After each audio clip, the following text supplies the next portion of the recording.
5 taong kaming nagkikita ni Tatiana sa mga business events, pero pag-aari na ito ng iba. At kilala ko ng lalaking pinakasalan nito.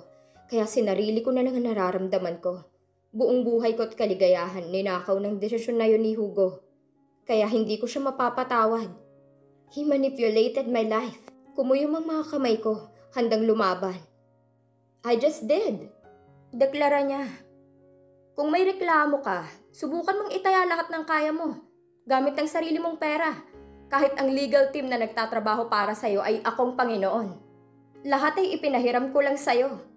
At kung ipagmamalaki mo ang assets na minana mo sa magulang mo, lumaban ka sa akin. Tingnan natin kung hanggang saan ka aabot. Ang tinig niya, matindi, ang lalim ng galit. Mukhang iba ito kaysa sa mga unang away namin. Walang lugar ang bargaining.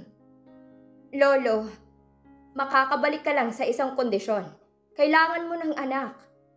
Para yung bomba na sumabog sa pandinig ko. Ako ang magpapa-DNA and paternity test. Maliban doon, wala ka ng karapatang tumapak pa uli sa pamamahay ko. Kahit kailan. Ituring mo na lang akong patay mula ngayon, gaya ng mga magulang mo. Kalabisan na ang huli niyang sinabi, kaya hindi ako nakahinga. Get out! Masama ang pakiramdam ko. Nagdial na agad ito sa telepono. Carillo, may ipapagawa ko sa'yo. Put my assets into a trust fund. Babaguhin ko ang testimonya ng will ko.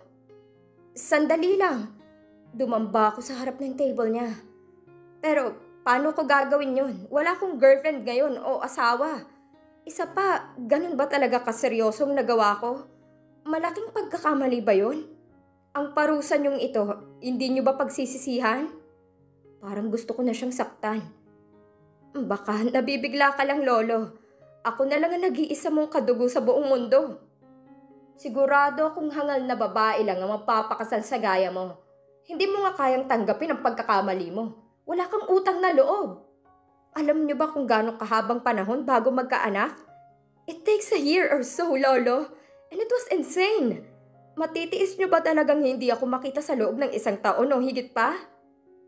Weekly kumakain kami ng sabay. Magkasama sa fishing, sa golf at sa maraming bagay. At siya lang ang matalik kong kaibigan. At nakakausap kapag gulong-gulo na ako. Itinuro niya ang pinto. Layas! Para akong insektong itinaboy. Tatawagan ko ang guards at ipapakaladkad kita o magkukusa ka. Damn. Huminga ako sa harap niya, gaya ng lobong maninila. Anak, saan mo nakuha hanap ng instant baby maker na hindi maghahangad sa kayamanan ko? May iisang babae ang sumisilip sa isip ko. Si Sunshine. Lumabas ako ng silid ni Hugo at walang lingon-likod nga akong lumayas. Gusto mo ng apo? Pwes bibigyan kita, kahit 1 dosena pa. Pinaharurot kong sasakyan matapos kong agawin sa driver ni Hugo ang susi at lumipad ako pa uwi. Sa labas ng bahay, inabutan ko si Sunshine na hawak ang pouch niya at ang gamit galing sa hotel. Nakuha na rin niya. Ready na siyang umalis at bumalik ng probinsya. Teka, paano ng plano kong anakan siya? Aalis ka na agad? Hindi ka na ba mapipigilan? Hinaharangan ko siya kada hakbang. Hindi naman dapat. Sunshine, natataranta ako kung paano ipaliliwanag sa kanyang lahat. Lately, willing naman akong mag-adjust para sa'yo pero kailangan ko ng konting panahon. Kaso napagalitan ako ng lolo ko, sinibak ako sa pwesto ko at bagay lang yun sa'yo. Agaw niya sa mga sasabihin ko. Nakatingala siya sa akin, diretso ang tingin. Hindi siya galit pero dumidiklap sa hangin ang enerhiyang nagmumula sa kanya. At nakaramdam ako ng hiya, kahinaan, kakulangan at pagkatalo sa unang beses ng buhay ko. Ngayon lang ako nakakita ng taong may ganitong kakayahan na iparamdam sa akin ang gusto niyang iparating. Nagpatuloy siya nang hindi agad ako makasagot. Bastos ka at walang modo. Mata pobre ka kung magsalita at tumingin sa ibang tao. Kapag kausap mo sa phone ng mga tauhan mo, parang hindi taong tingin mo sa kanila. Kaya kahit mabait ka sa akin ng konti, ayokong maniwala. Ang totoong mabait na tao, pare-pareho ng trato sa presidente ng kumpanya at sa mga nagwawalis sa kalsada. Nakita kong ipinagtabuyan mo noong nakaraang araw yung nagmamali mo sa labas ng gate. At dahil doon, ayokong magkaroon pa ng utang na loob sa'yo sa kahit na anong paraan. Humakbang na siya palabas. Salamat sa lahat ng oras mo. Nagbaw pa siya bago ako nalampasan. Sandali lang! Nakataya ang kinabukasan ko sa mga sandaling ito. Ihahatid na kita kung hindi kita mapipigilan. Huwag ka nang mag-abala, kaya ko na ang sarili ko, sir. Nagsisinungaling siya, alam ko yon. Hindi ko lang matukoy kung ano. Ang sabi ko, huwag mo na akong tawaging sir, Sandro Legaspi, at hindi kita papayagang umalis dito nang hindi yun malinaw. Nagpapanik ako para mamamatay ako kung iiwan niya ako. Kung may isang tao na gusto kong makita kahit mawala na sa akin ang lahat, siya yun. Sandro Legaspi. Sarkastiko siyang sumunod na bigkasin ang pangalan ko. Bukas naman ang gate. Pwede mo na ba akong hayaang umalis ng tahimik? Hindi ako makapaniwala. Talaga bang lalayasan niya ako? Ako na nasa akin ang lahat ng kailangan niya sa buong mundo. Napabaliw na ba siya? Hinila ko siya sa kamay. Ipinasok ko sa kotse kahit pumapalag. Wala na akong naririnig. Ang nasa isip ko na lang, hindi ako mabubuhay nang wala siya. Sasama ako sa kanya kahit saan. Ano sa ayaw kong magpahatid sa'yong hindi mo maintindihan? Si Mang Emer ang kinausap ko. Binaliwala akong pagwawala niya. Mang Emer, matatagalan akong bumalik. Nakita kong nagulat ito na natatandaan kong pangalan nito sa kauna-unahang pagkakataon. Kapag tumawag si Lolo at hinanap ako, sabihin yung nagtanan ako. Pero duda ako kung hahanapin nga ako ng matandang yun. Sir? Palabasin mo ako dito! Si Sunshine na kinakalug ang handle ng pintuan ng kotse. Mang Emer! Aling Melba! Shut up! Singhal ko sa kanya. Napasiksik siya sa sulok, malayo sa akin. Sinabi ko nagsasama ako sa'yo kahit saan at wala ka nang magagawa ron. Nasiraan na talaga ako ng ulot kahit ako wala na ring magagawa sa sarili ko. Gusto talaga ni Lolo ng apo? Pues magbabakasyon ako ng matagal at wala akong gagawin sa buhay ko kundi gumawa ng anak. Pagsisisihan ng matandang yun na pinalayas ako nito na parang hindi ka dugo. Mag-seatbelt ka. Bilisan mo. Wala namang humahabol sa aming demonyo, pero kalayaan para sa akin ang makalayo agad sa lugar na yon. Dahil sa unang pagkakataon sa loob ng 20 years, hindi na sumunod sa loob ng kotse kong mga magulang ko. Walang ibang tao sa sasakyan kundi kami ni Sunshine. At ang hangin biglang nagbago. Nawala ang amoy ng nasusunog na laman, ang usok na masakit sa ilong at ang tunog ng pinipritong laman ng tao. Ang hangin pumapasok ngayon sa baga ko, walang iba kundi natural na bango ni Sunshine. Ang amoy ng kanyang shampoo at conditioner at umaabot sa akin ang bango ng kanyang balat. Ang larawan ng mga magulang ko nakasama ko sa lahat ng oras. Napapalitan ng tanawing una kong nakita dahil kay Sunshine. Lunti ang damo sa parang at mabining simoy ng hanging amihan. Nakadama ako ng ginhawa sa wakas. Kaya naman todo rin ang paa ko sa accelerator ng kotse. Sinulyapan ko si Sunshine na nagkakabit ng seatbelt at nananahimik na lang sa tabi. Natatakot siya pero nagpipilit na magtiwala sa klase ng paghawak ko ng manibela kahit literal na lumilipad kami sa daan. Anong meron sa babaeng ito? Bakit sa kanya ko nararamdaman na posible palang mangyari ito sa akin? Sino ba talaga siya at bakit ganitong epekto niya sa buhay ko? Sunshine's POV. Okay, payag na akong sumama ka sa probinsya namin, pero may isang kondisyon. Simula ko nang kumalma ako mula sa pagwawala kanina. Walang nabago sa speed ng takbo ng kotseng minamaneho ni Sandro sa puntong lumilipad na kami sa daan, pero kontrol ang kailangan ko. Kung magpapanik ako, siguradong mamamatay kaming dalawa. May mali sa lalaking to. Ang init ng kanyang ulo wala rin sa katuwiran. Ang mga kilos niya, irresponsable. At ang paghinga niya mula sa may kinatatakutan naging mas maaliwalas sa punto namang parang nakawala sa kural. At kanina pa siya hindi nakakarinig kahit pinapaalalahanan ko siya. Kaya sinigawan ko siya ng malakas nang wala pa ring sagot. Sir! Ginawa kong subwoofer ang mga kamay ko. May sinasabi po ako. Kumibot ang panga niya. Sa wakas, lumingon na sa akin. Galit. Tawagin mo ako sa pangalan ko. Hindi ka pa nakakaintindi? Hinawakan niya ang kambyo at nagbawas ng speed dahil nag-red signal ang stoplight sa unahan. Nagsimulang magbilang ang timer niyo ng 60 seconds pababa. Kailangan niya akong pakinggan. Sorry naman. Himas kong tiyan ko. Gutom na kasi ako eh. Kaya ko pa magtiis pero kailangan niyang kumalma. 5 oras na tayong lumilipad sa daan at mahaba pang biyahe natin. Baka naman yung 9.5 hours na biyahe namin sa bus, kunin mo lang ng 6 hours. pero yung utak ko kalog na at ang laway ko tuyong-tuyo na. Pakibagalan mo naman. Ayoko pang mamatay. Shit. Nagmura siya, sunod-sunod nang mapalingon sa akin. Hindi ko napansin. Ay, Diyos mio, Marimar. Pwede bang kumain muna tayo kasi gutom na talaga ako. Namilipit na ako sa sulok dahil totoo rin namang kape pa lang ang laman ng sikmura ko. Pero saan tayo kakain? Nagbagal siya nang makalusot na kami sa crossing. Alangang sa sementeryo o sa butika. Siyempre sa resto kahit turo-turo o karinderya lang.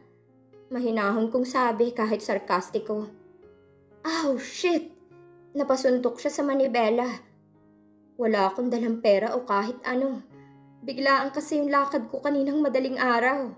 At nang makita kita, basta na lang kitang hinila palabas. Kahit sumulyap siya sa pulso niya. Relo, wala ako. Naku po, lagot na. Kinabahan ako. Isasama ko ba siyang mamalimos pambili ng gasolina pa uwi at pagkain namin? Paano na yan? Wala din akong pera. Ibinigay ko na sa'yo sa labas ng bar. Todo-todo na yon. Bakit mo ba gustong umuwi kung wala ka palang pamasahe? Bigla niya akong sinigawan. Aw! Pinili kong mainis dahil totoo naman. Eh ikaw kasi, ang kulit ng lahi mo. Daig mo pang hay-na-hay sa expired na katol. Singhap ko. Sa totoo lang para kang toro na lagi naghahabol ng red flag. Kahit na ang totoo, ikaw mismo yung giant red flag. Anong sinabi mo? Nanlaki yung butas ng ilong niya sa galit. Nagtaas ako ng kamay. Naku, dapat akong magtimpi na huwag siyang patulan dahil lilipad na naman kami. Okay na tong 130 kph kaysa sa 180. Huwag na tayong mag-away. Ako na ang sumuko. Kailangan natin pag-usapan ng solusyon. Pwede bang huminto ka muna sa tabi? Car racing yata ang trabaho ng lalaking to eh. Paano na tayo niyan? Sinuntok nitong manibela.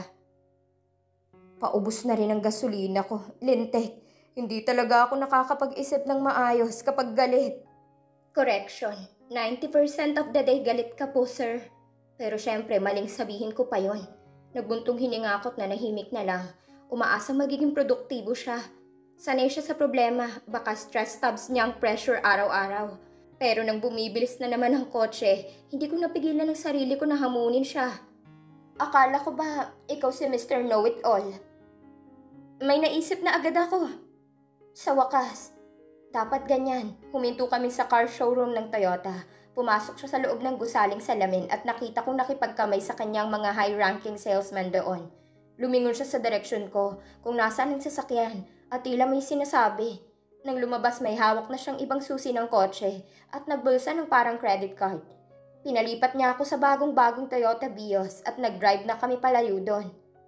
Pwedeng malaman kung anong nangyari?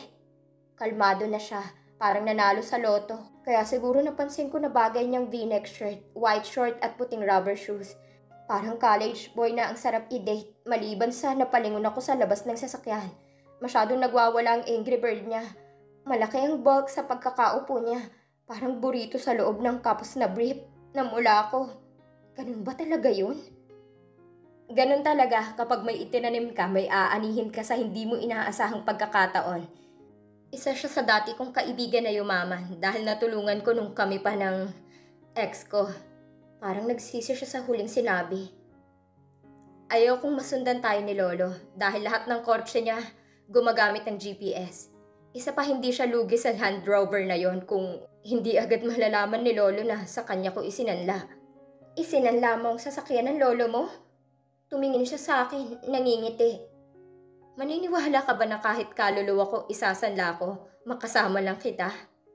Napanganga ako. Ay iba, ibang dumigang lalaking to. Napailing ako. Eyes on the road po. Malala na siya. Sinabi ko na kanina, ayoko pang mamatay kasi may dadalawin pa ako sa bilibid at may hahanapin pa akong kapatid. Sa kubo namin, 27 na manok at 2 baka pang naghihintay sa akin. Ngumisi siya, nasa unahan na ang tingin. Sinong nag-aalaga sa kanila? Yung manliligaw ko, malapit lang siya sa amin. Akala ko ba ayaw mo sa utang na loob? Sila na ni tatay ang mag-uusap ngayon. Usapang lalaki kaya ayaw kong manghimasok. Isa pa, maginoo siya at tipong hindi naman ako dadahasin kung hindi ko sasagutin. Alam kong mapagkakatiwalaan siya. Napamura siya, pabulong. Wala akong karapatang magalit, pero yun ang nararamdaman ko. Pag-amin niya, gumagalaw ang panga, nagtatagis ang mga baga. Gutom lang yan, tahimik kong sabi. Ikain natin at mawawala din yan. Humalukip-kip ako at tumingin na sa labas ng kalsada. Kumain kami sa malaking Chinese resto gamit ang credit card na hawak niya. Nagpahinga at nag-take out siya ng 2 kilong back rib barbecue, isang buong chicken inasal, at 3 back pachicharon. Nang bumalik kami sa kalsada, iniwan niya uli ako sandali sa loob ng kotse at bumili ng maraming chocolate bar sa malaking convenience store. At hindi pa tapos, nagmamagaling talaga. Dumaan din kami sa Pure Gold at bumili ng 3 kahon ng mga groceries at isang sakong bigas. Punong-puno ang passenger seat sa likod ng sasakyan. Katakot. Wala naman siyang balak na abalahin ako ng matagal niyan. Nag-iba ang kutob ko. Nang marating namin ng San Luis, bandang 3:00 ng hapon, dinala ko siya sa daang pauwi sa amin, kung saan tatawagin niya ang lahat ng santo at santita sa langit. 3 ilog na mabato at daang lupa na nasa 3 kilometro ang dadaanan namin. At saktong-sakto, kakatapos lang umulan kahit mainit na mainit ngayon ang panahon. Pinanood ko si Sandro habang pasa ng 2 sako sa magkabilang balikat at may nakasabit pang bag sa likod na umaapaw ang lamang libro para sa best friend ko. Ngawa ka mamaya, Soldier Boy. Sandro's POV. Hindi ko mapigilan pero kahit ayaw kong isigaw, kusang lumalabas sa bibig kong mga bulong. Nagmumura ako ng sunod-sunod at walang katapusan. Anong kalokohan bang nangyayari sa akin? Bakit narito ako sa gitna ng daan na parang pupunta sa impyerno at lugar na kinalimutan na yata ng Diyos? My God, ang dami kong dala. Pinili ko lang ang mahahalagang grocery dahil ayaw niyang dalhin ko. Yun pala, marami pa pala kaming dadaanan sa bahay ng kapitan ng barangay na hindi agad sinabi sa akin ng babaeng to. 30 pieces na libro, 2 teddy bears na galing kung kanino at konsumo raw niya na pang 1 buwan na nakalagay sa isang sako na kulay brown. Suma total ng ayusin namin, 2 sako ng bagahe, 1 bag ng libro at 2 teddy bears lahat-lahat. Wala raw pwedeng maiwan. Pero yung nasa kotse ko, hindi yata mahalaga sa kanya. Ano bang kalintikan tong ginagawa ko? Wala ba talagang masasakyan dito? Ibinagsak ko ang sangkaterbang dala ko kahit na magkapisa-pisa ang mga yon. 2 sako na kasyang 6 na bata at may nakasabit pa sa leeg ko na bag na may lamang libro. Kahit ang pinaka-health vop na delivery rider, aangal sa bigat ng mga yon. At dahil siyang babae, teddy bears lang ang ipinayakap ko sa kanya. At kahit sa mga yon, nagseselos ako. Akin dapat ang init ng katawan ng babaeng to. Bakit sa stop toys lang napupunta? May mali pa sa hangin. Parang torque na nagbabaga. Ligong-ligo ako sa pawis at ang sapatos ko na puno na ng malagkit na putik. Ang mas tamang putik na may dumikit na sapatos, lintik. Ang shorts kong puting-puti, may polka dots na rin sa likod dahil sa mga talsik. Ang buhok ko, pwedeng supply ng dam sa agos ng pawis. Sinong hindi magagalit? Isa pa kung wala ako, paano niya to iuuwi? O baka naman pinaglalaruan niya ako. Nagmura ulit ako ng sunod-sunod. Sinipa kong sapatos ko tumalapon sa sukalan, kaya kailangan ko pang habulin dahil masusugatan ng paa ko kung wala ang mga yun.